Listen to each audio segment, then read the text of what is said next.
क्या फरियाल और उसका बच्चा दोनों बच जाएंगे और क्या शहराम अब जीनिया को पुलिस के हवाले कर देगा?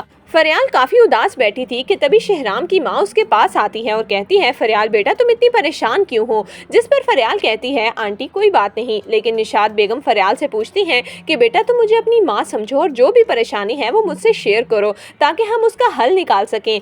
जिस पर फरियाल कहती है, आंटी मैंने शहराम के फ़ोन पर जीनिया की कॉल अटेंड की है। जीनिया शहराम को मिलने के लिए बुला रही है। अब मुझे ये समझ नहीं आ रही कि आखिर जीनिया चाहती क्या है। जिस पर निशात बेगम भी हैरान हो जाती हैं और फरियाल को कहती हैं, फरियाल मुझे समझ नहीं आती कि आखिर वो लड़की शहराम का पीछा क्यों नहीं छोड़ देती। शहराम ने उसे डिवोर्स दे दी है, अभी भी वो उसके पीछे पड़ी हुई है। जिस पर फरियाल कहती है, आंटी मुझे लगता है कि जीनिया दोबारा से शहराम की जिंदगी में आने की कोशिश करना चाहती है। वो चाहती है कि एक बार फिर से शहराम उससे शादी कर ले। ये सुनकर निशात बेगम के तो पैरों के नीचे से जमीन निकल जाती है। फरियाल को इस बात का पता नहीं होता कि शहराम पीछे खड़ा उसकी सारी बातें सुन रहा है। शहराम फरियाल के पास आता है और कहता है, फरियाल मुझे तुमसे कुछ जरूरी बात करनी है, मेरे साथ कमरे में चलो। फरियाल उठकर जैसे ही शहराम के पास कमरे में आती है तो शहराम गुस्से से फरियाल को कहता है कि तुम ये सारी बातें मॉम को क्यों बता रही थी? तुम आखिर चाहती क्या हो? मैंने तुम्हें जब एक दफा कह दिया है कि मेरा उस लड़की के साथ कोई ताल्लुक नहीं, तो फिर तुम्हें आखिर समझ क्यों नहीं आ रही? जिस पर फरियाल कहती है, शहराम मैं तो सिर्फ आंटी को ये बता रही थी कि वो आपसे मिलना चाहती है। ये सुनकर शहराम का गुस्सा आसमान को छूने लगता है। वो गुस्से से फरियाल को कहता है, फरियाल अब बस कर दो, मैं एक और बात नहीं सुनना चाहता। फरियाल अब काफी ज्यादा परेशान है क्योंकि एक तरफ जीनिया है तो दूसरी तरफ शहराम।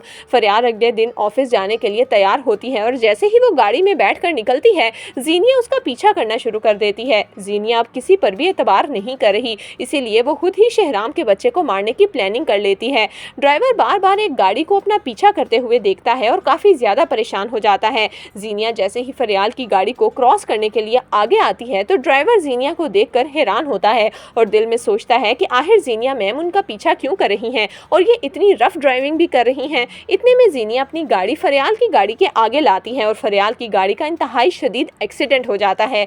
फरियाल वहीं बेहोश हो जाती है। ड्राइवर फौरन फरियाल को लेकर हॉस्पिटल पहुंचता है और शहराम को इस बात से आगाह करता है। सब लोग हॉस्पिटल आ जाते हैं। फरियाल को इमरजेंसी में ले जाया जाता है। थोड़ी देर के बाद डॉक्टर आकर बताती है कि फरियाल की कंडीशन काफी सीरियस है, हम दोनों में से किसी एक को बचा सकते हैं, बच्चा या माँ। ये सुनकर फरियाल की माँ बहुत रोती है और कहती है, डॉक्टर साहिबा मेरी बेटी को बचा लीजिए। शहराम के पैरों के नीचे से तो जमीन ही निकल जाती है। शहराम फरियाल और अपने बच्चे दोनों की सेहत के लिए दुआ करता है और डॉक्टर को कहता है कि आप फरियाल को बचाइए। शहराम को बहुत ज्यादा गुस्सा आता है। वो फौरन ड्राइवर के पास आता है और कहता है कि मुझे सच सच बताओ ये सब कुछ कैसे हुआ। जिस पर ड्राइवर जीनिया का नाम लेता है और कहता है कि जीनिया मैम ने गाड़ी के आगे आकर हमारा एक्सीडेंट करवाया है, ये सब कुछ उन्होंने जानबूझकर किया है। शहराम फौरन जीनिया को कॉल करता है और कहता है, जीनिया तुम जैसी गिरी हुई लड़की मैंने आज तक नहीं देखी। अगर मैंने तुमसे मिलने से इनकार किया, तुमसे अपना हर राब्ता खत्म कर लिया तो तुम मेरे बच्चे की दुश्मन बन गई। अगर फरियाल और मेरे बच्चे को कुछ भी हुआ तो मैं तुम्हें नहीं छोड़ूंगा।